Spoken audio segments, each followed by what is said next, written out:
Evening সবাইকে। তো আজকের আমরা এগ্রিকালচার পড়তে এসেছিলাম, যেখানটা আমরা পেপার 2 এর মধ্যে সেল সাইকেলটা পড়লাম। তো সেল সাইকেল আমরা 9, 10, 11, 12 সব জায়গাতেই পড়েছি। আজকে আবার নতুন করে পড়লাম। তো আমরা সবাই জানি যে সেল সাইকেলে বা সেল ডিভিশনে দুটো মেইন ফেজ থাকে, সেটা হচ্ছে ইন্টারফেস আর একটা হচ্ছে মাইটোটিক ফেজ। ইন্টারফেসটা মেইনলি হচ্ছে যেখানটা সেলটা যে বিভাজন হবে সেটার প্রস্তুতি পর্বটা চলছে ইন্টারফেসে, আর মাইটোটিক ফেজে পুরোপুরি সেলটা বিভাজনের প্রক্রিয়াটা হচ্ছে। এবার এই ইন্টারফেসের 3টে দশা থাকে, একটা G1, S আর G2। এই S দশাতে মেইনলি ডিএনএ প্রতিলিপিকরণ সংশ্লেষ ঘটছে, আর G1 মানে তার আগের ফেজটাতে এর সংশ্লেষের শুরুর পর্বটা, আর এর মধ্যে প্রোটিন আর আরএনএ সংশ্লেষ হচ্ছে।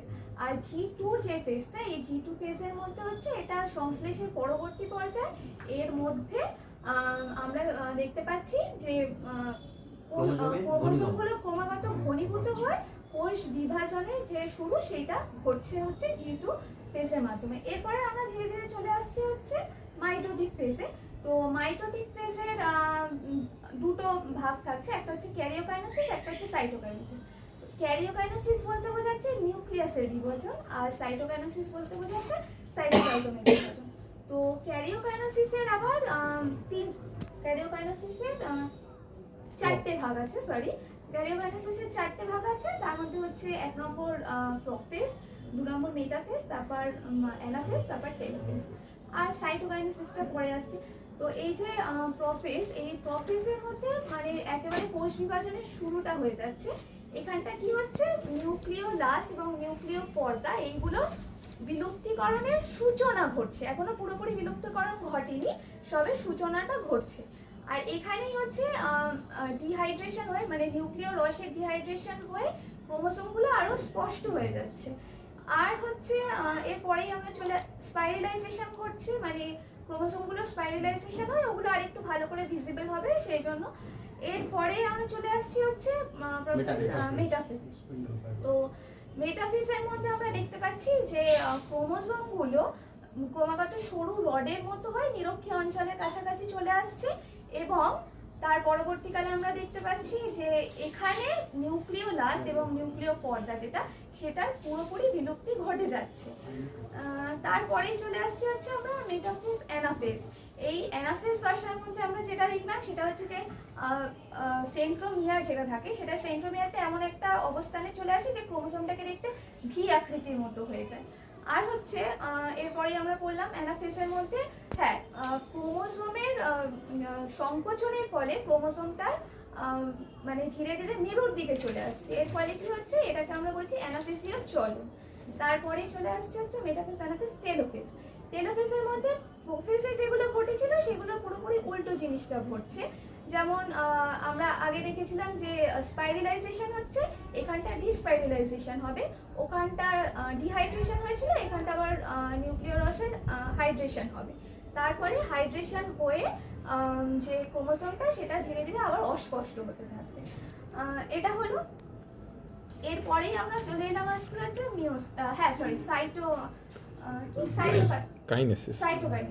সাইটোকাইনেসিসের মানে হচ্ছে সাইটোপ্লাজমের বিভাজন।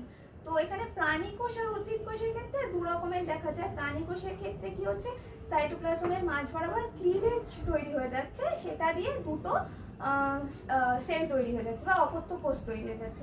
আর উদ্ভিদ কোষের মধ্যে হচ্ছে নিরক্ষীয় অঞ্চল বরাবর সেল প্লেট বা কোষপাত ধীরে ধীরে জমতে জমতে দুটো সাইটোপ্লাজম আলাদা হয়ে দুটো অপত্য কোষ তৈরি হয়ে যাচ্ছে। এরপরে আমরা বললাম আজকে হচ্ছে mitotic cell division, meiosis cell division, তো মিয়োসিস সেল ডিভিশনটা হচ্ছে এখানটা ক্রোমোসোমটা একবার বিভাজিত হয়ে নিউক্লিয়াসের দুবার বিভাজন করছে। এর ফলে 4টে মানে একটা ডিপ্লয়েড সেল থেকে 4টে হ্যাপ্লয়েড অপত্য কোষ আমরা পাচ্ছি। এরপরে মিয়োসিস সেল ডিভিশনের মধ্যে, মিয়োসিস সেল ডিভিশনে আমরা যদি প্রধান কারণটা দেখি সেটা হচ্ছে শারীরবৃত্তীয় পরিবর্তন এবং বংশবিস্তারের জন্য মিয়োসিস কোষ বিভাজনটা ভীষণভাবে গুরুত্বপূর্ণ। আর উদ্ভিদের যে প্রধান যৌনাঙ্গ অর্থাৎ ফুলের বিকাশের জন্য মিওসিস কোষ বিভাজন ভীষণ গুরুত্বপূর্ণ একটা অংশ। এবার এই মিওসিস কোষ বিভাজনটা প্রধানত দুটো ভাগে হয়ে থাকে, একটা মিওসিস 1 আর একটা হচ্ছে মিওসিস 2। তো মিওসিস 1 এর মধ্যে মিওসিস 1, এবার মিওসিসের আরেকটা যেটা ইম্পর্টেন্ট সেটা হচ্ছে আমরা মিওসিসকে ছোটবেলা থেকেই জানি হ্রাস বিভাজন বলা হয়ে থাকে। এই মিওসিস 1টা যেটা, এটা পুরোপুরি হ্রাস বিভাজনের মাধ্যমে চলছে, আর তারপরে মিওসিস 2টা আসছে। তো এই মিওসিস 1 এর মধ্যে আবার 4টে ভাগ আসছে, প্রোফেজ 1, অ্যানাফেজ 1, মেটাফেজ 1, টেলোফেজ 1। এই প্রোফেজ 1টাকে আবার আমরা পাঁচটা ভাগে ভাগ করছি। 5টা ভাগের মধ্যে এক নম্বর হচ্ছে লিপ্টোটিন।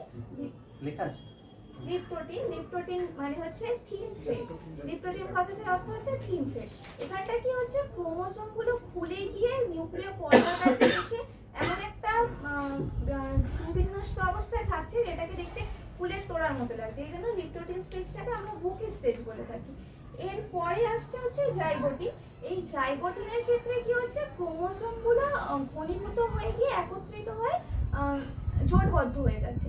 এই জোটবদ্ধ হওয়ার প্রক্রিয়াটাকে আমরা বলছি সাইন্যাপসিস। এবং এই জাইগোটিনের এই যে ক্রোমোসোমগুলো জোটবদ্ধ হয়ে যাচ্ছে, এই জন্য এটাকে কপাল ডিওপ্ট বলা হয়ে থাকে। এরপরে আমরা চলে আসছি হচ্ছে প্যাকাইটিন স্টেজে। এই প্যাকাইটিনের অর্থ হচ্ছে থিক থ্রেড। যেমন লেপ্টোটিনের অর্থ ছিল থিন থ্রেড, তেমন প্যাকাইটিনের অর্থ হচ্ছে থিক থ্রেড। তো প্যাকাইটিনের মধ্যে এখানটা আমরা দেখলাম দুটো সমসমস্ত ক্রোমোসোম, এই দুটো সমসমস্ত ক্রোমোসোমের সিস্টার ক্রোমাটিড দুটো ক্রস হয়ে যাচ্ছে এবং এই নন সিস্টার ক্রোমাটিড দুটো ক্রস হয়ে যাচ্ছে এবং এই যে ক্রসিং এর যে জায়গাটা আছে এটাকে আমরা বলছি কায়াজমা। পরবর্তী স্টেজে এই পোরশনটা থেকে দুজনের মধ্যে ডিস্ট্রিবিউশন হয়ে যাচ্ছে, খণ্ড বিনিময় হয়ে যাচ্ছে এবং এই খণ্ড বিনিময়ের ফলে যেটা হচ্ছে সেটাকে আমরা বলছি ক্রসিং ওভার। এই ক্রসিং ওভারটা খুবই একটা গুরুত্বপূর্ণ স্টেজ। এরপরে আমরা চলে আসছি হচ্ছে এই এখানটা যেটা এইটা ছিল একটা সেন্টিমর্গান। এই যে ক্রসিং ওভারটাকে আমরা যে একক দ্বারা প্রকাশ করে থাকি সেটা হচ্ছে সেন্টিমর্গান। অর্থাৎ 1 সেন্টিমর্গান দ্বারা আমরা 1% ক্রসিং ওভারকে বোঝাচ্ছি। এর পরের স্টেজটা চলে আসছে হচ্ছে ডিপ্লোটিন। ডিপ্লোটিনের অর্থ হচ্ছে ডাবল থ্রেড। এই ডিপ্লোটিন পর্যায়ে আমরা কি দেখতে পাচ্ছি যে ক্রোমোসোমের আর কি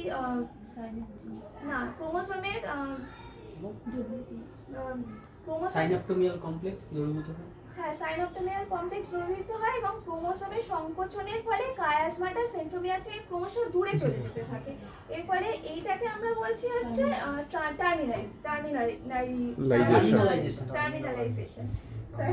টার্মিনালাইজেশন। তো তারপরে স্টেপটা চলে আসছে ডায়াকাইনেসিস। ডায়াকাইনেসিসের মধ্যে এই যে কায়াজমার প্রান্তীয়করণ এইটা আরো দ্রুত হয়ে যাচ্ছে এবং এরপরেই আমরা দেখতে পাচ্ছি যে নিউক্লিওলাস এবং নিউক্লিয় পর্দার পুরোপুরি অবলুপ্তি ঘটে যাচ্ছে এবং সেটা মেটাফেজ 1-এ চলে যাচ্ছে। তারপরে মেটাফেজ 1 যেমন আগে বললাম সেরকম করেই মেটাফেজ 1 এর পর অ্যানাফেজ 1, তারপরে টেলোফেজ 1। এইভাবে টেলোফেজ 1-এ গিয়ে যখন টেলোফেজ 1টা শেষ হয়ে যাচ্ছে আমরা তারপরে চলে আসবো মিওসিস 2-তে। মিওসিস 2টা অনেকটা মাইটোসিস পুরোপুরি আর কি। মিওসিস 2টা হচ্ছে মাইটোসিস বিভাজনের মধ্যে এবং এই যে মিওসিস 1 আর মিওসিস 1 এবং মিওসিস 2 এই দুটোর মধ্যে একটা গ্যাপ থাকে, এই গ্যাপটাকে আমরা ইন্টারকাইনেসিস বলছি। তো এরপরে মিওসিস 2টা যখন আসছে এটার ঘটনাটা পুরোপুরি আগের মতো, যেমন মাইটোটিক সেল ডিভিশনে আমরা পড়লাম, এইভাবেই সেল ডিভিশনটা শেষ হচ্ছে। এবং আজকে আমাদের পড়াটা এত দূরই ছিল। স্যারকে ধন্যবাদ। যা বললাম ওগুলো হিসাব ওটা এক্সট্রা তো।